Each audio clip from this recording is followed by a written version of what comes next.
see that 45-minute job is setting on, it's going to be busy. So if you're going side by side, you can keep an eye on each other. No big bales, what I do.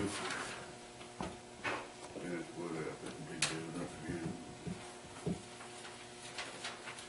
My wife's a good part. I finally got a hold of that change room and I should. You never get it out of that, And right? I'm gonna. If I was hired man, well, I was right around you. He said, no way you got it. When I get a I chance. couldn't like that. You did it. Maybe you want to go, I don't know. Sure. The wife said to Bill, hey, if you want to fight with the wife, I'm not going to. No, not me either.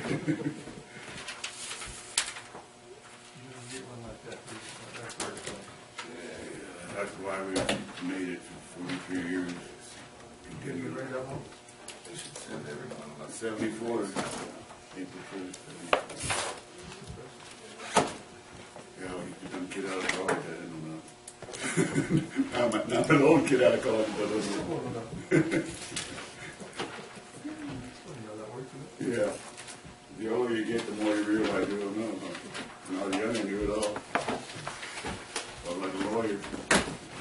Okay, free to meet order. What do we got first? Public comment. Anybody want to jump up here?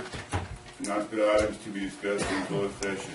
Mr. Chairman, the board will be convening in closed session for a conference with legal counsel, existing litigation pursuant to subdivision D1 of Government Code 54956.9, Pedersen versus Nielsen, Lassen Works, and Lassen County Board of Supervisors, Lassen Superior Court, case number 59089, for a conference with legal counsel, significant exposure to litigation pursuant to subdivision D2 of Government Code section 54956.91 case, and for a conference with labor negotiator Rick Hague telephonically, which may include the following bargaining units: Lassen County Peace Officers Association, Lassen County Peace Officers Association Supervisor Unit, Lassen County Peace Officers Association Management Unit, Lassen County Deputy Sheriff's Association, and Lassen County Management Association. Okay, thank you, Mr. Regan. With that, we'll go into closed session. Meeting back to order. Aaron, you want to introduce? Ready to begin. I pledge allegiance to the flag of the United States of America and to the republic for which it stands, one nation, under God, indivisible, with liberty and justice for all. Heavenly Father, guide us today through our meeting that we make profound judgment in all issues before us. Grant us the foresight to know the outcome so that no one will suffer from our decisions. Amen.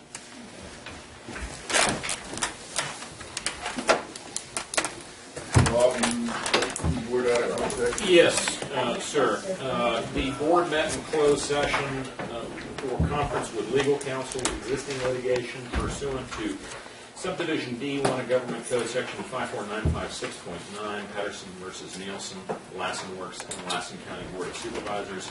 Lassen Superior Court case number 59089. The board also met in closed session for conference with legal counsel, significant exposure to litigation pursuant to the subdivision D2 of Government Code section 54956.91 case.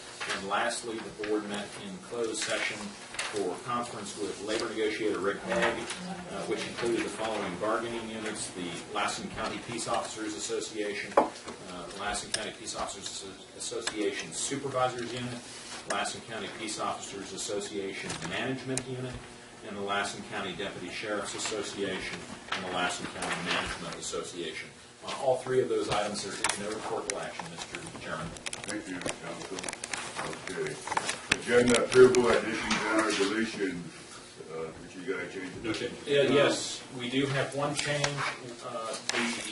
There is a department report item. Let me get to that. H3. Is it H3? Yes.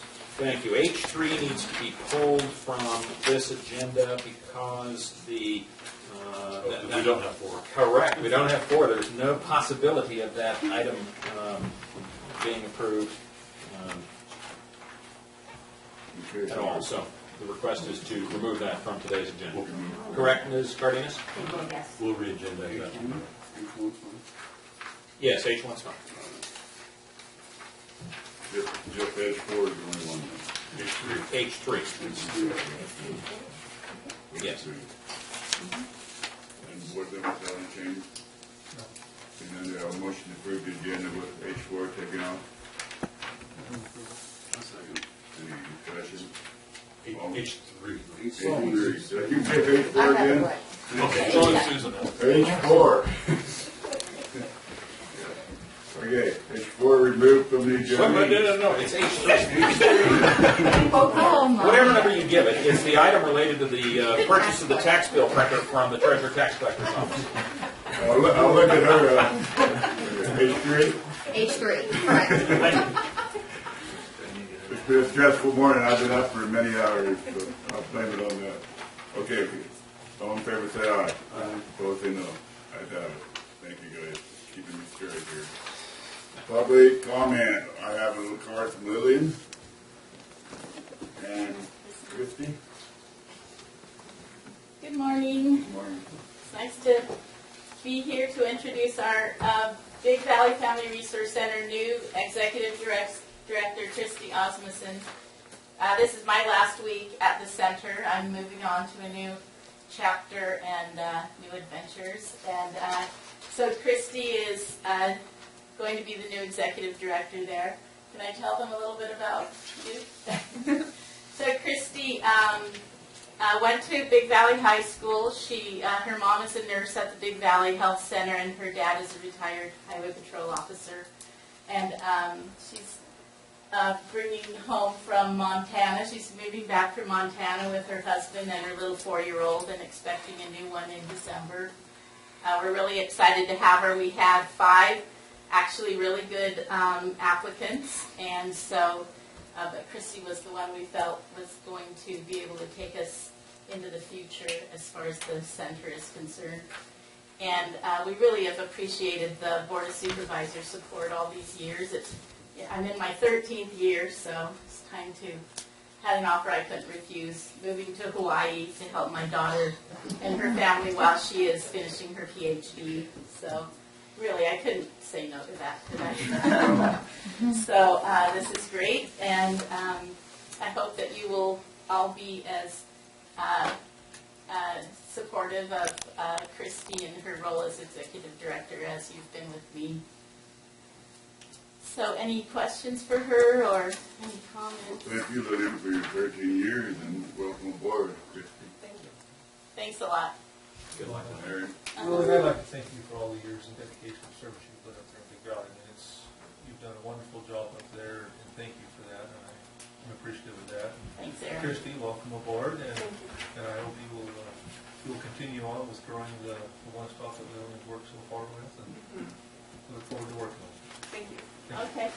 Thanks a Thank lot. you guys. Anybody else wish to take a public comment? Seeing none, everybody's happy? Okay, unagenda items, reports by board members. Nobody's happy. Yeah, I don't think one thing back to I think everybody's happy. You gotta be happy, you've gotta be happy. Aaron, report? The only report I have is, I remember Chapman here talking a while back that August 4th was probably the lowest predicted lake level for Eagle Lake. And anyway, nobody's been by Eagle Lake for a while. You ought to go by.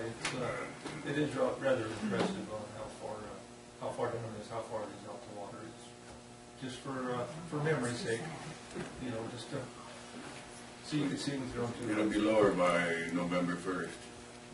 Oh, it probably will. Just if you get the opportunity to go that way. Hopefully. Just for reference.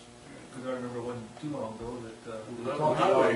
about It was laughing over the paper. Yeah, we drove up there Sunday and we were, so, other than that, that's all I have.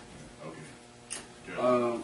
I'd like to request the meeting be adjourned today in memory of Leo Gutierrez. Okay, I should put that on the agenda approval. Oh, I'm sorry. Next time, agenda approval.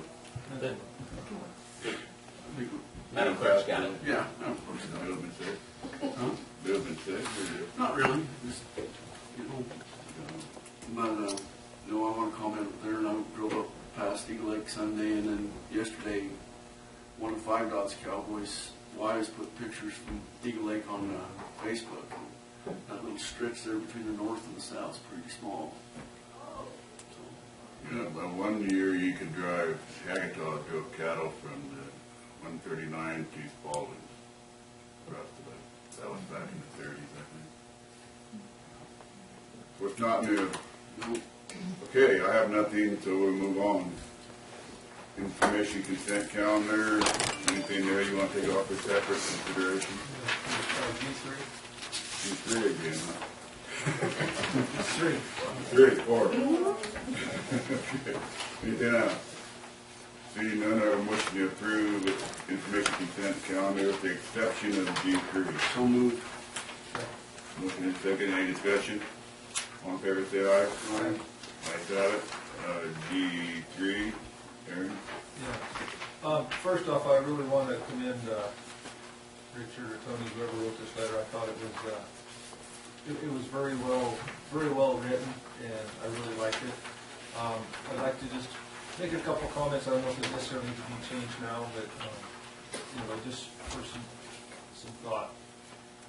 In the fuels reduction treatments, you're referring to Diamond Mountain. You have the down there 34th century people that talk about NEPA.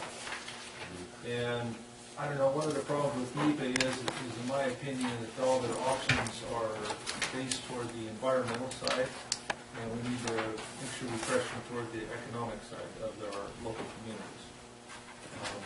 Anyway, that's just one thing I would like to see, because, I mean, it's in the NEPA is to look at the local economic considerations, but that really is never considered, so I'd like to. But if you'd like, Supervisor, we can add a sentence in there that indicates our encouragement to consider the economic impacts as required in NEPA when they. That would be good. I think that's something we just need to keep in the back of our mind. We can make that change before the letter goes out. And then turn the page to maximizing the National Forest Annual Timber Sale Program. The very first sentence, rushing and continuous supply of U.S. Forest Service timber sale and special forest products. At the end of the sentence, the highest importance to our local community. I would like to see economy put in there as well. Our local community and economy. Okay. And then, I don't know if we can put it in there somewhere, maybe at the end or something, I don't know, you're talking about getting the timber sales out there, but there's also that we're going to be relying on those because of the potential loss of the rural schools and Secure Rural Schools Act. So, I don't know if that's something we can put in there too, that we can start ramping up for that to get actual timber receipts instead of relying on them. That's potential loss of them in a couple of years. If you would allow us the liberty of making some changes consistent with that, we could try to cite the NEPA regulation that requires them to take into consideration. Oh, by all means, yes. And then have the economic clauses to the next sentence, and maybe we can make those changes and maybe still authorize the chairman to sign it so we can get it out this week. And then the only other last change that I would add is on the last page at the very top of the sentence, the Board of Supervisors is aware and appreciative of the fiscal year 2015, their directive. Okay. Okay, you want to make a motion then, Aaron, with some changes? Yes, I'd be more than happy to. It's very well done by the time. Yeah, it is a good letter. Very good letter. Thank you. We got a motion, we have a second. Second. Any discussion? Seeing none, all in favor, say aye. Aye. Opposed, no. Ayes have it. Thank you, Aaron. Okay, we'll go to H1. Mr. Chairman, board members, Mary Crowley, Director of Health and Social Services. Good seeing you. Again. You have before you a resolution authorizing a new county general relief program to be known as the Indigent Medical Care Program. Basically, the program will help those who have experienced unanticipated high medical expenses and who, with good reason, don't have health insurance or other assistance to pay those bills. The treatment must have been provided to protect life, alleviate severe pain, or to prevent significant illness or disability. So elective medical procedures will not be covered. So, like your facelift is on you. In addition, all other means of assistance with bills must be exhausted first. As indicated in the work packet, given the Affordable Care Act mandates for individuals to have health insurance, the department doesn't anticipate significant utilization of the program. For Like all county general relief programs, the assistance provided is considered a loan to be repaid to the county. And we've been collecting on our other general relief programs, so this would just be throwing in the pot with those collections. And then authorizing this program meets the Welfare and Institutions Code Section 17,000 requirement for counties to care for their medically indigent residents who don't qualify for other medical assistance programs, such as CMSP, what little is left of that, or the expanded Medi-Cal, or the new Covered California programs, or even the ones above that. They have to have a reason for not being eligible for those programs. Are there any questions? Questions from you? I got a question. I thought Obama took care of all this. There's still people out there who, for one reason or another, didn't get insured. People who have been made homeless and come to the area, who come to California and haven't been able to get on because the programs have open enrollment periods, and they missed the enrollment period because they were living somewhere else. I mean, there are all kinds of reasons that a person might not be insured like they should be. Having been in jail or prison, and they get out and it's not the open enrollment period, and then they have some extreme medical thing. So there are, it's a residual, a very small amount that are still potentially eligible for this program. Okay, so what's going to happen, say somebody has health, anytime they have to go to prison or move locations or something, they're going to fall into this category? They could, but we're not proposing to provide, this isn't a health insurance program. So you are out, you're waiting for the enrollment period. My favorite is yours, get hit by a beer truck, you've got a severe broken leg or something, and you're in the hospital and you have no money to pay those bills, and you're not eligible. Now, see, Medi-Cal doesn't have an open enrollment period. That you have some sort of income or some other barrier to being eligible for Medi-Cal, which, frankly, there are very few barriers beyond income to being eligible for Medi-Cal. But for some reason, you're not eligible for Medi-Cal. The enrollment period for Covered California is closed until it opens again, and so you can't have insurance. And so what would happen is you would come to us, provide your medical bills, and we would go through the eligibility process, and if you're eligible, we would assume responsibility for paying those bills. But just the ones that qualify, so that would be for significant illness, alleviate severe pain, or to protect life. And then what kind of a payment program do you have? Is it interest? What's the collection? Generally, it's 8% of their monthly income. And what's the collection process? We have, in fact, it's soon all of it will be automated. Letters are issued every month. They're sent to you. They sign a lien so that if they acquire property or win the lottery, we get our cut of that. And we have a pretty good collection rate. It's, a lot of our indigents are grateful for the help, and so they will pay us back at whatever they can afford. It's amazing how many little checks we get every month to pay back the money that we paid out. We've been collecting on average about $35,000 a year, and just little payments exactly like that. So in your past, what's been your percentage of uncollected? I don't know. I couldn't say. I'd have to look at what the total payout is. Yeah. There is an uncollectible balance there. Any other questions? What's the pleasure? Somebody want to make a motion? Well, I got one question. How much has this been running you? This is a new program. We haven't paid anything. This goes off the county. It is a general fund. It's the county's general fund responsibility to, under WNI Code 17,000, to provide for their indigent residents, which is what the general relief program, which is a cash aid program, is. This is just a supplement to that. If someone gets stuck in a bad medical position and they don't have any way to pay for it, this is an option for them. Now, we are the payer of last resort. So typically, when you go to a clinic or a hospital and you have some kind of medical expenses like this, they offer payment programs, charity care. Sometimes there are other programs. There's often programs for particular kinds of cancer that will pay your bills. So all those have to be explored and exhausted before they can come to us. So isn't this kind of like general relief? Yes. Is there a difference in general relief? Well, in general relief, there is a property and income limit. And under the law, we can't impose those kinds of limits for this program. But anyone who has income and they just don't happen to have insurance they'll have a shared cost based on what they would have in Medi-Cal if they were eligible for I Medi-Cal. suppose we vote no on I think county council might have something to say. that. You have a word over there? This is a requirement under Health and Safety Code Section 17,000 as we do it. We all go to jail if we vote no. It exposes the county to what I view to be significant liability, and you may even see court intervention requiring us to offer this program. So we better vote yes. Well, can't we go back to the law and go after him, see if he wants to follow us with this new Affordable Care Act? Everyone would be covered. You're gonna have to stand in line, Aaron. Okay.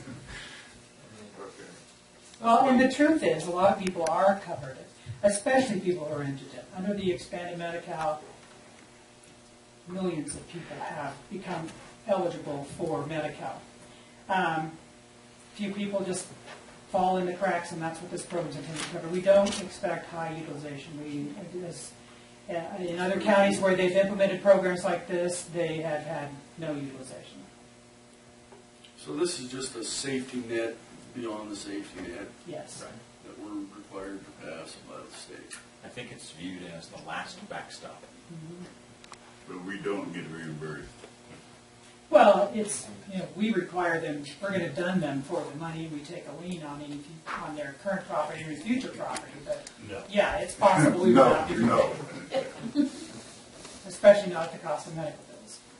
Okay. So, one other question, is who do you expect to be the county hearing officer? We typically have a hearing officer, it's one of our program managers. We don't get very many general relief hearings. And when we do, the process is very similar to the state process, except that our program manager serves as the hearing officer. It's someone who knows programs but doesn't participate at the case level. And then our current process in general relief is if they're dissatisfied with the results of that hearing, they can appeal directly to the Board of Supervisors. And this program is identified and it's constructed in the same, the appeal process is the same. First a hearing officer, and then any appeal from the decision of the hearing officer will come to this board. I'm just curious on who the hearing officer would be. I realize it's coming for us. We appeal him. I'm just curious on who the hearing officer was, so thank you. Any more questions for Mel? If not, the chair would entertain a motion. I move we adopt resolution. Second. Second. Any more discussion? Richard, do you have your hand up? Okay, seeing none, all in favor say aye. Aye. Aye. Opposed? Ayes have it.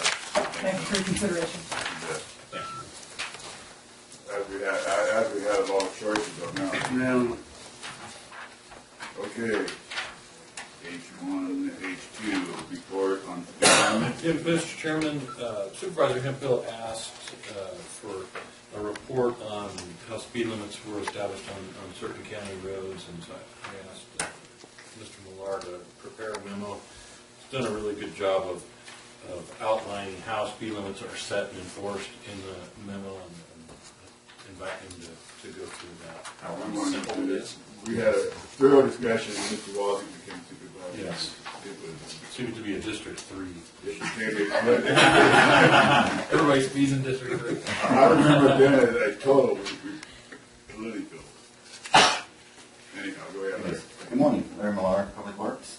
Yes, in your board packet here are some basic information on the speed limits, a copy of the ordinance number 2011-002, which was the last ordinance that set some speed zones based on engineering traffic surveys, as well as some loose ones that are not based on traffic surveys, which would not be able to use the radar. And then an article I found called Realistic Speed Zone, which kind of basically spells out the pros and cons on speed limits. Just kind of go through this. I can go as in depth, or is please ask questions if I'm not going into detail. In depth. I think the pertinent thing, one of the pertinent things is that in order for speed limits to be enforced through radar, they have to be supported by a speed study. I think that's the pertinent issue. The transportation, Traffic and engineering survey. at the commission meeting we had a couple weeks ago, CHP was here and wanted to know where we were at with our speed studies. So were they up to date? Yeah, and basically the speed studies are good for generally 5 years. They're good for 7 years if the enforcement people are properly trained and the radar equipment is calibrated. And then they can go up to 10 years if the engineer looks at it, reviews it, and determines that similar circumstances and the equipment is calibrated and everything. So where we're at now is we're coming up on 5 years on those studies we did back in 2010. The 4 roads that are basically eligible for radar are shown in the ordinance there. Portion of Circle Drive, 30 miles per hour.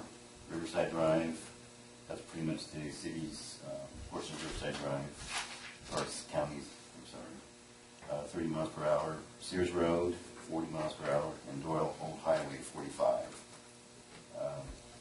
The lower section on that ordinance are the roads that were part of that study, but the board elected to set a speed limit that was not based on that study.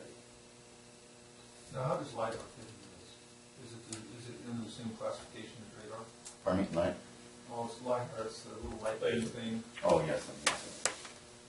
Yeah, I think the way I understand it, you could use pacing, you can use other means, but it can't be radar or sensing type deal. And as far as the studies, most of you know, usually when we do a study, it usually raises the speed limit versus lowering it. And the basic limit on that is the surveys are basically determine the actual speed of unimpeded traffic. And it can't be altered by, when you do your study, you can't have like a CHP officer sitting there. You can't have the surveyor saying on the road. Yeah, instructions.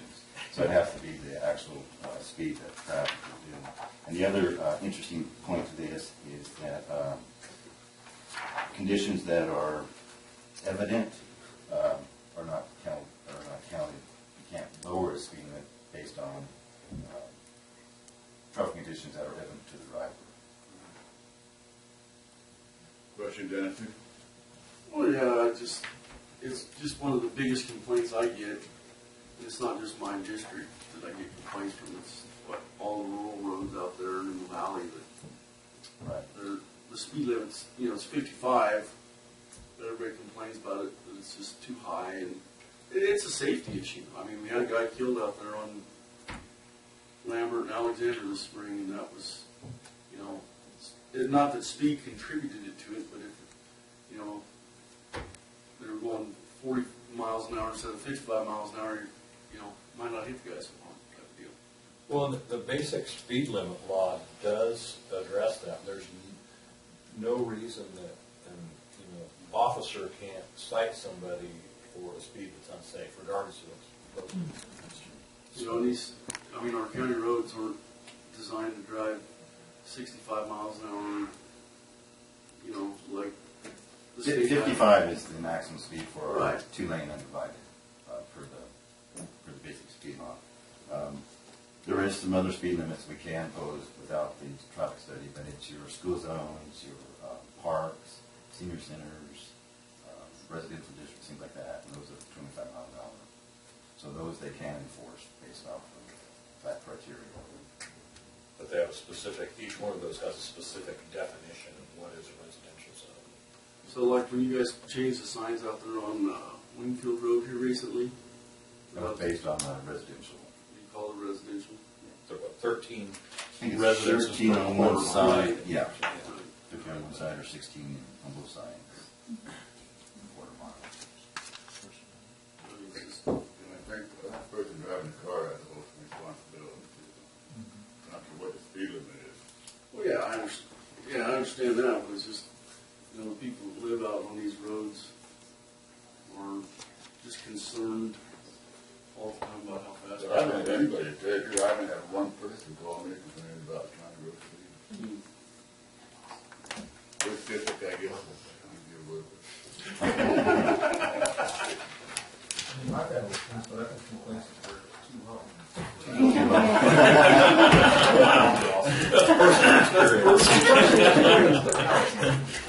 Okay, any more questions on this agenda item? Everybody's happy? Thank you, Larry. Yeah, thank you.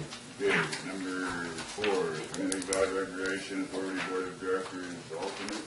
Yeah, Mr. Chairman, the JPA agreement allows for the Board of Supervisors to appoint 2 members to the JPA plus an alternate. We've not appointed an alternate. And given the recent discussions about quorums, I think it would behoove us to have an alternate. Supervisor Hemphill expressed interest in. Interested? You got it, then. Somebody make a motion to appoint him. Yeah. Second. We got a second. Any discussion? Seeing none, all in favor, say aye. Opposed, no. Jeff is the alternate. Information to the board from the CAO. Two items, Mr. Chairman. I want to update the board on the purchase of 2950 Riverside Drive. We're moving swiftly towards that acquisition. Our county surveyors reviewed and approved the title report and is comfortable with the way the title will be conveyed. We're tomorrow beginning the inspections of the facility. We've checked with environmental health for any known environmental issues, and none have been determined. So we're moving quite rapidly and expect to be done consistent with the contractor around the 10th of September. So there's that. The other thing, last week, planning staff and Mr. Burns and I participated in a conference call with the Department of Water Resources regarding a couple issues, but mainly pertinent to the groundwater discussion in the Big Valley area. It was, at least in my view, a pretty disappointing discussion with them. They indicated no willingness to reevaluate their designation of Big Valley as a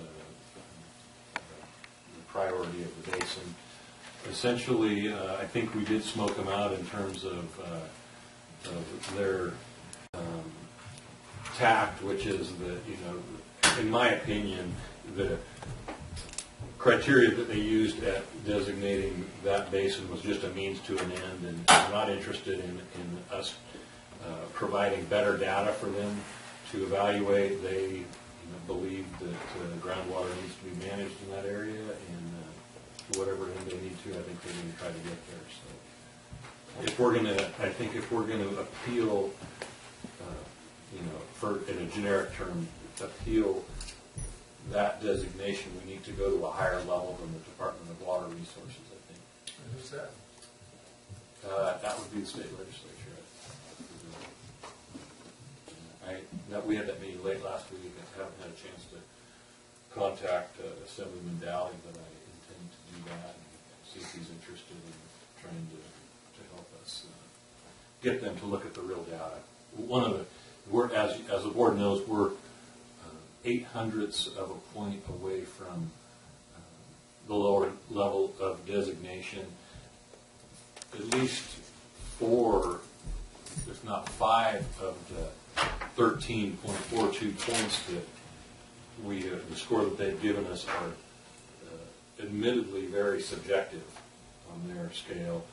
A portion of one of those points is population. They believe there's over 1,000, I think 42 is the number of population in that basin. Our cursory analysis of the data shows we think there's 400 and some, which would lower it below that level. We had a hard time conveying to them that we'd like to see what data they used in arriving at that, and we're hoping to get some more, but they're not real willing to share that. So. Richard, what level of DWR was this? This was the,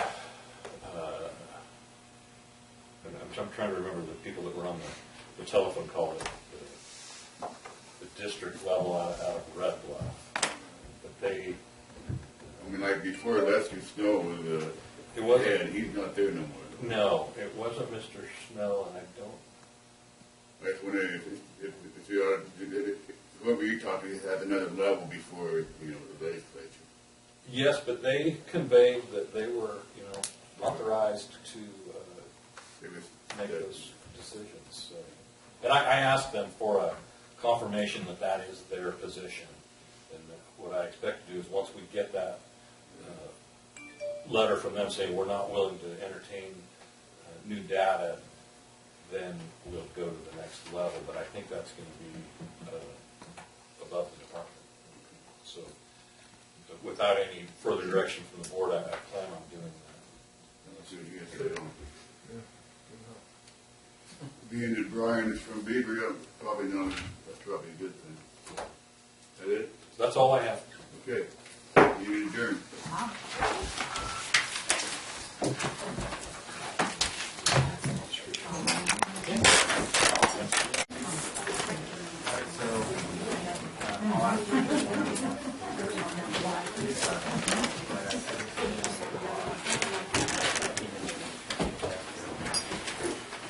Wire, any type of wire before to it something. Yeah. Did I do that square? All right. Yeah.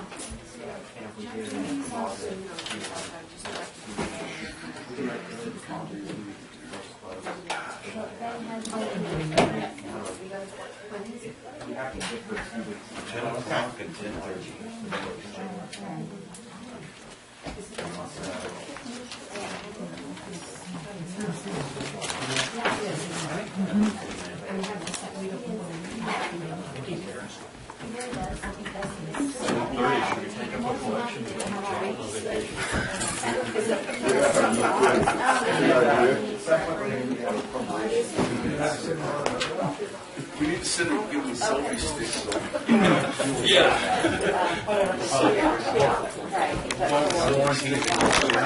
What we have was, isn't it very special? Yeah. I know. After the county budget, no.